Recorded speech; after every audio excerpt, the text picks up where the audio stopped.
Fried ரைஸ்க்கு எப்படி பக்குவமாக சாப்பாடு வடிக்கணும்னா முதல்ல வந்து எப்பயும் போல் உல வச்சுருங்க. இப்போ வந்து நம்ம மணப்பெண் சமையல் வீடியோ பார்த்துட்டே இருப்பீங்க. வீடியோ கீழே பார்த்தீங்கன்னா ஒரு ரெட் கலரில் சப்ஸ்கிரைப் பட்டன் இருக்கும். அதை கொஞ்சம் ப்ரெஸ் பண்ணிக்கோங்க. பக்கத்தில் பார்த்தீங்கன்னா ஒரு பெல் ஐக்கான் இருக்கும். அதை கிளிக் பண்ணும்போது ஆல் செலக்ட் பண்ணி கிளிக் பண்ணி வச்சுட்டிங்கன்னா உங்களுக்கு அடுத்த வீடியோஸ் தன்னாலே நோட்டிஃபிகேஷனாக வந்துடும். இப்போது அந்த தண்ணியில் பட்டை இலை வந்து 2-3 கிள்ளி சேர்த்துக்கோங்க. 2 வந்து மராட்டி மொக்கு சேர்த்துக்கோங்க. ஒரு பூ ஒன்று சேர்த்துக்கோங்க. நல்ல வாசனையாக இருக்கும் அரிசி. அடுத்து வந்து 3 கிராம்பு.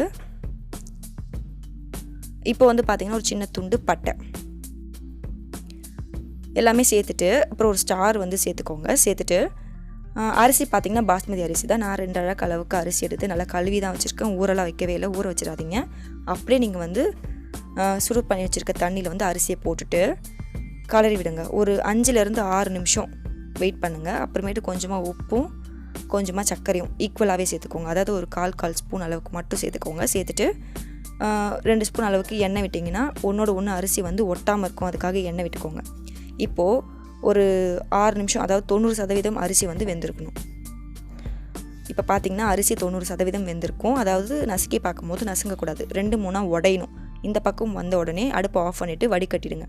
வடிகட்டி கொண்டு வந்தீங்கன்னா உங்களுக்கு ஃப்ரைட் ரைஸ்க்கான பக்குவமான சாதம் வந்து ரெடியாக இருக்கும். ஸோ கண்டிப்பாக ட்ரை பண்ணி பாருங்கள். ட்ரை பண்ணி பார்த்துட்டு எப்படி வந்ததுன்றதை கமெண்ட்டில் சொல்லுங்கள். Bye friends.